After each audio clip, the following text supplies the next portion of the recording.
Hello students, and welcome to part 2 of slope-intercept form. In this part of the video we are going to look at use number 3, which is to write an equation.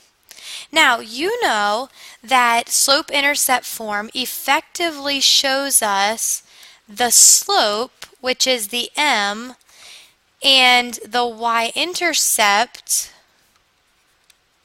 which is the b. So if you know the slope and the y-intercept, you just have to substitute those values in. We know that slope is m, so in place of the m, I'm going to write a coefficient of -9 instead. So we have y equals -9x. And instead of writing the b, I'm going to write what the b stands for, which is the y-intercept. In this case, a 2. So I'm going to put plus 2. So our equation for a relationship that has a slope of -2 and a y-intercept of 2 is the equation y equals -9x plus 2. Let's try another example. We have a slope of 2/5 and a y-intercept of -6. Now remember, slope-intercept form, which is y equals mx plus b, clearly shows us the slope of the relationship, which is the letter m, and the y-intercept of the relationship, which is the letter b. We know the slope is m, and in this case m is 2/5, so we're going to substitute 2/5 as the coefficient of m. So we're going to write y equals 2/5 x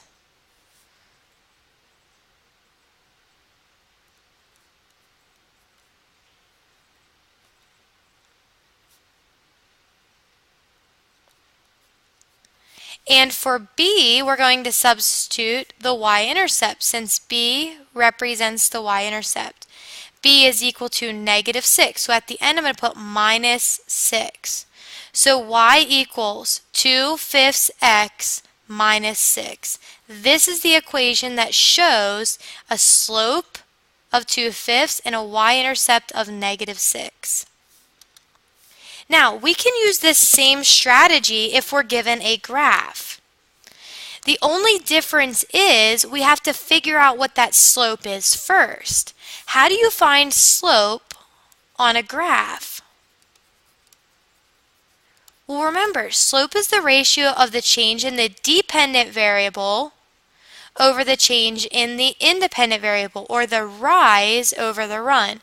So we got to figure out the slope using rise over run.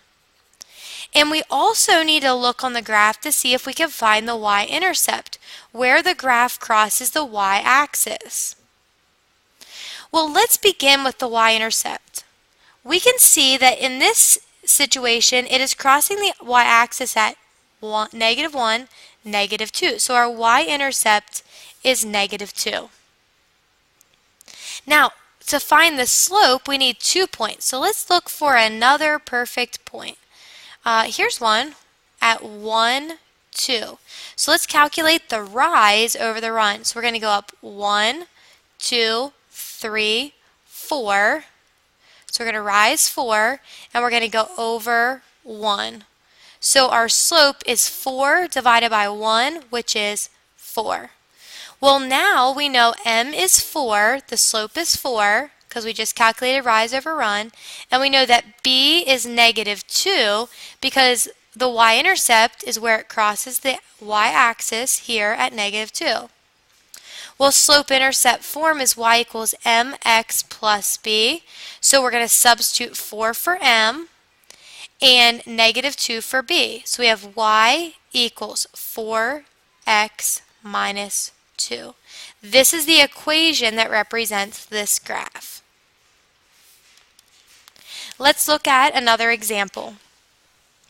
Remember, to write an equation, we need to know the slope, which from a graph we can figure out the rise over the run.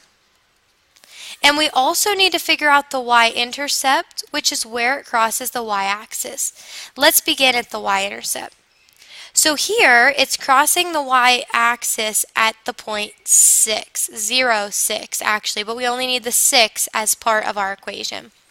Now we need to find another perfect point to help us do the rise over the run.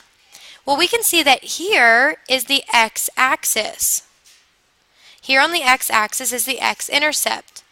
So if we're here at 0, we would have to go up to get to 6, and we'd have to go 3 to the right to get to the y-intercept. So our slope is 6 over 3, and 6 divided by 3 is 2.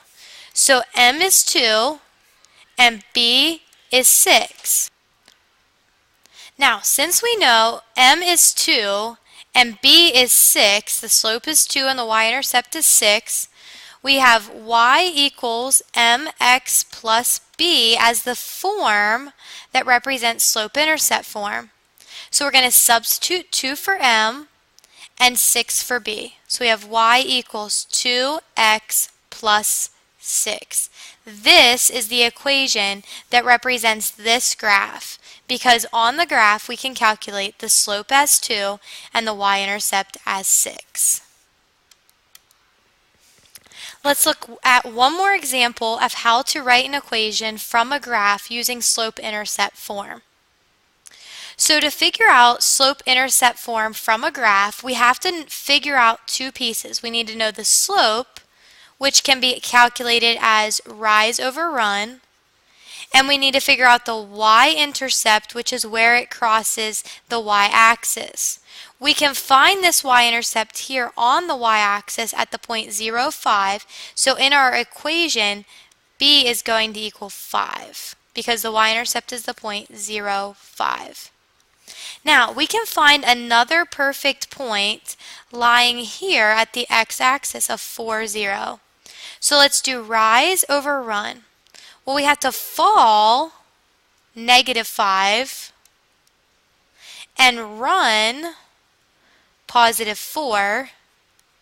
So our slope is -5 force. Now that's going to be the variable m in our equation because that's the slope. So the slope is -5 force, and our y-intercept is the point 0, 5, which will be the number 5 in our equation.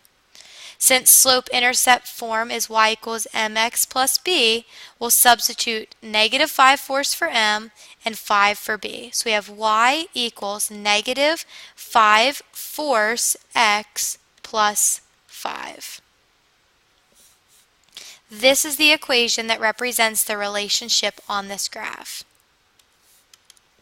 So let's summarize what we've learned. We've learned that when a linear function's y variable is isolated, the equation is written in slope-intercept form. The general formula for slope-intercept form is y equals mx plus b. We also learned that y equals mx plus b is a variation of the parent graph y equals x. Now, we also learned that slope-intercept form is a quick indicator of two pieces of information about the relationship.